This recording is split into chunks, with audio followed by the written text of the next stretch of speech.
So anyways, I do have power partners. I've been blessed in my team to have 5 superstar directors, and one of them is Tracy DeMario, and I have other superstars that are spread throughout the U.S. And basically a power partner is somebody that matches your energy.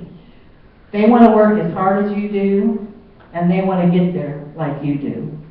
But they may be nothing like you are. I have team members, superstar directors. I was thinking of you talking and Cindy talking that one of my superstar directors, I was just reading her story, and she has a powerful story. She's an introvert, and she actually has a medical condition that makes her have high anxiety in crowds. So how do you think she does at convention? Tough. And Summit, I've seen her at Summit. It's tough.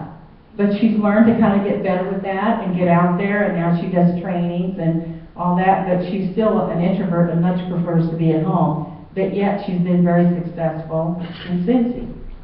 So she did a lot, like basket parties and things like you were talking about. And the cool thing about direct sales, it does build confidence. So that's a good thing. But you can find your power partner and they may be nothing like you. What did you say? I'm what? Recording. Oh, I'm recording? Part 2. Part 2. All right. Next. You guys care if I sit? Yeah. Good. I'm having trouble with my leg. I really need to quit. Okay. And this is true too, really. It really is. The major growth of your organization may be tied to just a few people, and you won't know who they are until after they succeed, because you don't know who it's going to be, right? I've had people that I thought, I don't know if they'll ever do anything, and then they surprised me and done very well. I have probably, out of the superstars I have 3 very shy superstars. Really, really shy. I do. I mean, I could tell you a story about one. You want to know? No, I won't. Okay. So, she would die. She would just turn beet red if I told you this. Anyway, so you may not know how many conversations or how many people, but you'll know when you find the gold, right? And what really becomes good is it becomes fun and exciting. And the cool thing is they may really want to work with you and be excited with you. The other side is they may be an individual that needs very little help. So they may go on and do it, and you just have to bless them that they're that great and they don't need you, and and their success is just because they're very driven. Go ahead. Hello? Self-motivation. Wow, that was a hard one for me. That really took me years and years to get right. I was 50 before I really realized how much that came into play. Because I was one of those people, and I know we've all probably done it at one time in our career or another. If not in this career, you've probably done it somewhere, and I could say I've actually done it and said my sponsor didn't help me. Anybody do that? I know you can't raise your hand here. Slide it under the table. I have to agree I did that. I have to tell you I did that. It took me many lessons to learn that. And so now when I look back, I see why people that were really successful were very turned off by that. Because your success is going to come from what you do or don't do. You have to be motivated, and you have to be willing to do the work, and as we say, you have to have the personal drive. It took a lot of personal drive, and another thing it takes is discipline. It's very, very hard to work for yourself, isn't it? Nobody's holding you accountable. Nobody knows that you should be making those calls when you're over at Custer's or sit down eating ice cream or wherever you are. Eat pizza or at the mall. Not saying I do that, but just saying. I go to the mall for Annie's though. Just saying I go there. That's about all I go to the mall for. My husband can't believe I go to the mall. He called me one day and said, "What are you doing at the mall? What are you doing there?" He said, "I can't believe you're at the mall." I said, "I'm at the Annie's pretzel place. That's all I came in for." I go and get Annie's and I go out.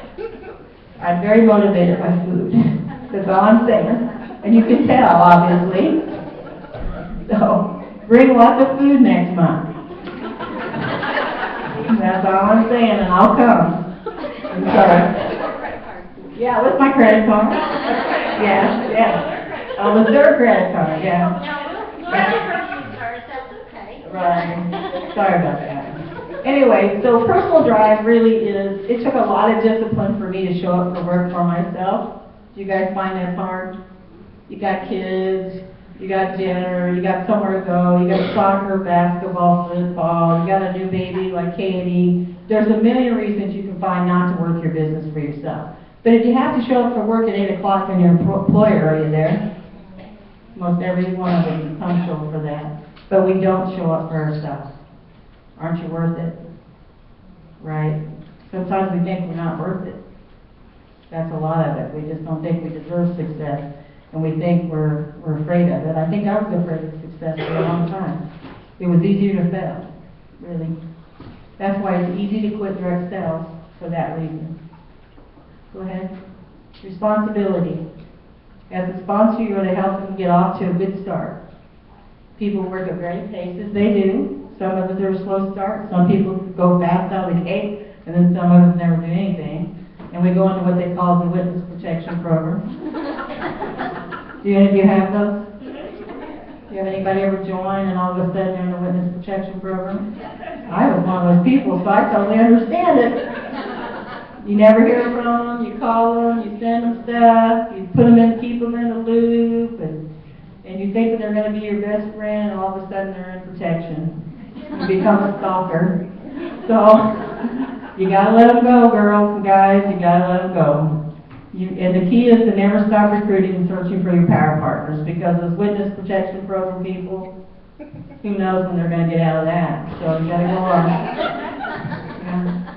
Next, self-motivation. I already kind of talked about this. You recruit many, however, you can't motivate people who are willing to do the work it takes to succeed, or again, personal drive.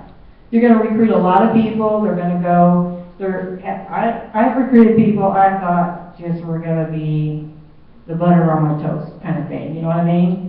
And they're not. They're like burnt toast. You have those people. And then you get the next person or so that you think, I don't know they're going to do anything. And pretty soon they start doing fantastic.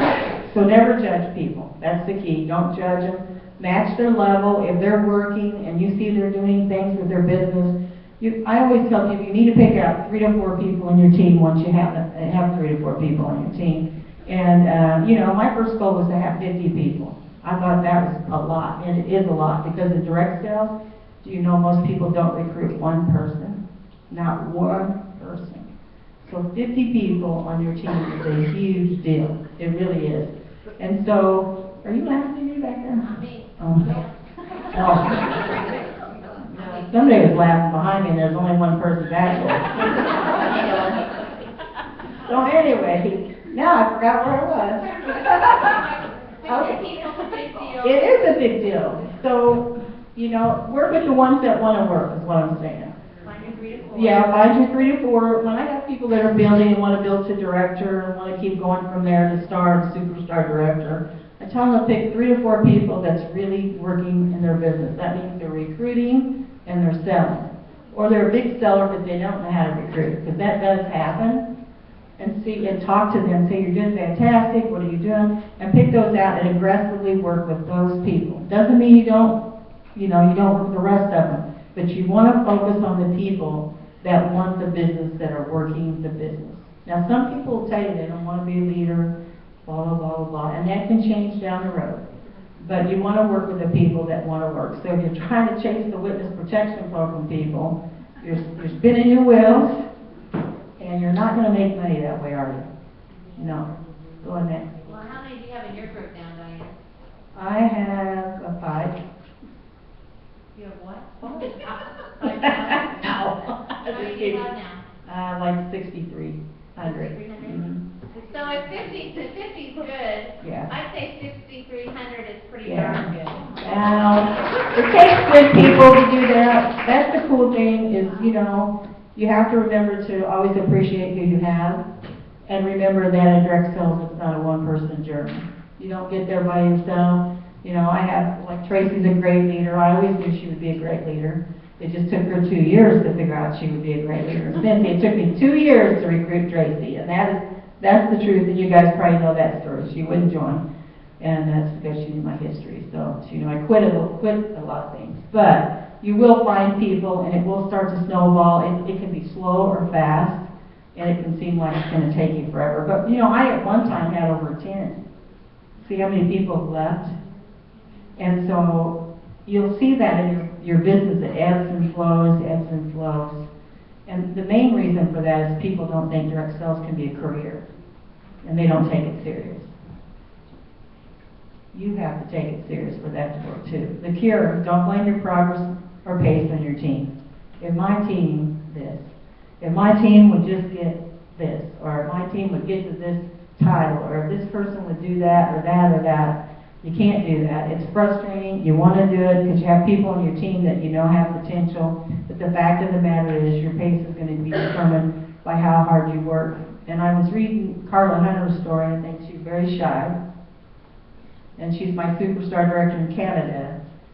And she said that one of the things that really got me in her story was that she said that she took what people told her and then implemented it, even though she was very shy. So she listened to different leaders and took what they said and implemented it. And then she said the reason that she is successful is because she's constantly pushing herself harder to grow, to build, to build, to build. And she never gives up on that. And it is hard to do. It's not comfortable always, and it's not fun lots of the time either. But if you keep pushing through it, it'll eventually happen. And you have to always continue to recruiting. That's one of the things she said in there was that I told her to never stop recruiting, but I didn't know she'd really take me seriously. But evidently she did. I'm glad she did that, because I've told that to a lot, and it doesn't seem to work for some. But take responsibility for your success or failures. It's nobody's but your own. That's the truth. And as you go about building your business, one of the things as you get bigger and bigger, it's going to be hard to take the training wheels off. And so what we do sometimes is we overprotect, and we should just let people learn on their own. Does that make sense? Like your child, you want them to learn to ride a bike. If you always leave the training wheels on, are they ever going to go on their own? Never. You got to let go sometimes. Daily activity. Yeah. 5 contacts a day keeps leads coming my way. And basically that means you don't call and leave a message. Anybody do that? I do. I'm bad. I do that. See that one there? It says me talking to people. I'm one of those people. I hope they don't answer. Anybody ever done that? Come on, you know you have. Yeah, me too. Don't answer. Hello, it's Diane. I just called you. See, I'm nervous too sometimes when I call. Don't think I'm not, because I am. But really, to build your business, you can't be like that. You gotta make what we call quality contacts. Whether you're following up with a customer, you're calling a prospect, whatever you're doing, make sure that you actually talk to them. Okay? If some people like to text, that's maybe okay, because a lot of younger gals like to text more than they do talk. And so that's, you know, I don't know, Tracy, does that fit in okay with you? Tracy said it's okay, so it's okay. If you want to text. But basically what we're talking about is quality content, not leaving a message. And hand out business cards, have conversations with people you meet. You're not done unless you complete this daily. Anybody watch Becca Levi's Excuse Busters and did that? That was pretty good. If you haven't seen that, it's on YouTube. Look up Excuse Busters, Becca, it's Becca, and Levi, Levie. And she did like a 30-day challenge. And she was very honest and real, and it was a lot of fun. Next. Okay, what are your odds? It's directly related to the degree in which you're willing to work, to find others like you who are willing to do the same, basically. How many of you were willing to hear no's? That's kind of hard to do, because we can take it personal, and it makes it very hard to approach people. But really true, to enroll 100 more till you strike gold by finding your power partners, you really do have to go through a lot of people. I've enrolled a lot of people in my career, 8 years, and I've lost a lot of people in my 8 years. And I've had a lot of turnover, but I do have people that have been in the business probably 6, 7 years in my team, but that's probably more a rarity, because direct sales, the old saying is a third working the business, a third coming into the business, a third working the business, and a third leaving the business. And that's almost in every direct sales company in the U.S. That's pretty much the stats. So you have you have people that come in, work, and go out, come in, work, and go out. And there are very few that stay and make it a career. And that's just the truth. If everybody did, since you would have more than 200 superstar directors, they have what, 210, 213, Tracy? So very, very small percentage of it. I think it's like 1/100%, like a 100, blah, blah, blah, whatever the number is. It's a very small number. Next. I think that might be, okay, what did I do? Well, you guys most of you know what I did. I had a background in online, so I recruited mainly online. I do regret that I didn't recruit more locally. I'll tell you why. Local teams are stronger than online teams. It's a fact. It's a fact. A local team can outsell an online team, a much bigger size, because there's a connection. It's very hard to have a connection over the phone or long distance, and women are very social.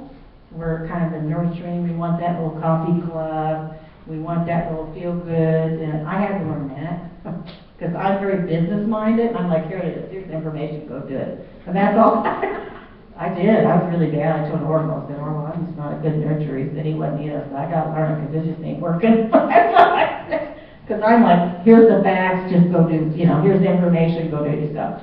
Let me tell you, that doesn't work with most women. It works with guys better. It doesn't work with women, by the way. So if you're trying that method, you might soften it just a tad. Now I had to soften myself. So I did online, and it is harder online. You can recruit online. It's very competitive. Don't get your feelings hurt if they get information from me, Marie, you, Sally, Joe, whoever across the country, and then join with their neighbor. Because that happens all the time. It does. It happens all the time. You send them information. You give them all the information. You've had calls with them, and I found out my cousin's in it. I'm joining with her. They joined. So that happens. That's the web. There's no loyalty. Very, very seldom. And a lot of people are information seekers, and probably some of them are consultants just trying to see what you send out, or how you do the business. So just know if you want to do online, have tough skin and don't take it personal. And of course I did family. My sister was in it, my daughter was in it, blah, blah, blah. You guys all know that. And friends was Tracy. Tracy and I have been friends probably now for close to 20 years, maybe, somewhere around there. And she was just a slacker. It just took her a couple of years. I can't help it. Some people just don't have vision early on.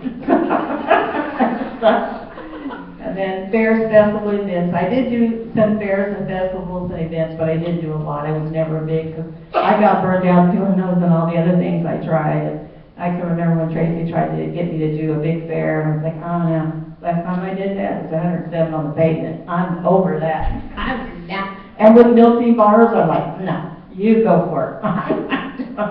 I learned my lesson in outdoor ones. I like local, I did some local like Tracy and some other people. And flipping a host, I have flipped hosts, where they're doing your basket parties, and had one host who was doing parties for me every month out of the dies. If you just ought to just do it yourself. She was selling at work, and so she finally joined. And referrals, ask people for referrals. Who do they know? Next, Tracy, I know this is the next slide here. So when you ask for referrals or anybody you talk to, they're going to fall into one of these three categories. You're either going to be a consultant, customer, or connector. So they either want to join the business, hopefully, or they want to be a great VIP customer for you, or they're going to connect you to somebody who's going to be one of the two. Or all three. Maybe they're going to be a consultant and a customer, and they're going to connect to their network and get everybody going in there. If somebody says they don't really want to sell the product, just tell them you're happy to have them as a VIP customer. Makes them feel great, just tell them I'm happy to have you as a VIP customer. Okay, you have achieved the level of success you desire. Here's two options. You can pick which one you want to do. You can give up, which I had done that many times, but I never really did work that hard. And you can accept that you're working through your odds. So, which one are you? Second? Anybody else? Anybody giving up?